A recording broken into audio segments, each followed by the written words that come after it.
ఈనాడు జ్యోతి Telugu Desam party వైపు ఉంటే సాక్షి YSR Congress party వైపు ఉంటుంది. ఎవరికి వాళ్ళు వాళ్ళ పార్టీని భుజాన్ని వేసుకుంటాం. అసలు వాస్తవాలు లేదా రెండు మంచి చెడు రెండింటిని రాయడం మానేశారు.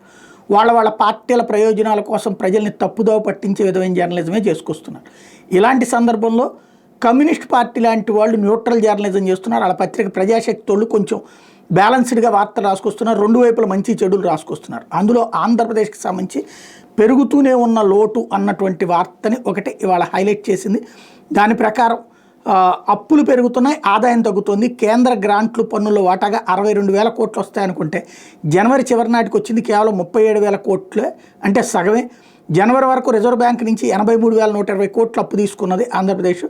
జనవరిలో 9,200 కోట్ల రూపాయలు అప్పులు తీసుకున్నారు అన్నటువంటి విషయాన్ని ప్రజాశక్తి హైలైట్ చేసింది. మొత్తం ఆదాయం బడ్జెట్లో 2,69,546 అయితే జనవరి వరకు 2,11,695. పన్నుల ద్వారా ఆదాయం 2,60,263 అంటే 1,12,332 కోట్లు వచ్చినాయి. కేంద్ర గ్రాంట్ 30,334 అనుకుంటే 12,239 వచ్చినాయి.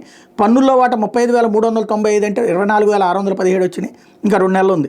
రుణాలు 68,372 అనుకుంటే 83,122 అంటే అనుకున్న దానికి ఎక్స్ట్రాగా 20,000 కోట్లు దాకా అప్పులైనవి. మొత్తమే 2,66,629 కోట్లు అనుకుంటే ఇప్పటికే 2,10,988 కోట్లైనాయి. రెవెన్యూ ఏం 2,35,917 కోట్లు అనుకుంటే ఇప్పటికే 2,134,000 అయింది. పెట్టుబడి వ్యయం 32,713 అనుకుంటే 10,853 పెట్టారు. చివరి 2 నెలల్లో ఆదాయ ద్రవ్యలోటు మరింతగా పెరుగుతుందని అధికారులు చెప్తున్నారు. ఈ ఆర్థిక సంవత్సరం మొత్తం మీద 2.01 లక్షల కోట్లు ఆదాయంగా వస్తుందని అంచనా వేయిస్తే జనవరి నెల వరకు కేవలం 1.28 లక్షల కోట్లు మాత్రమే వచ్చింది. మరి కేంద్రం నుండి రావాల్సిన నిధుల్లో కూడా కోత జరుగుతున్నటువంటి నేపథ్యంలో భారీ అప్పుల వైపుకి వెళ్తోంది రాష్ట్రం అన్నటువంటి కోణాన్ని ప్రొజెక్ట్ చేసింది.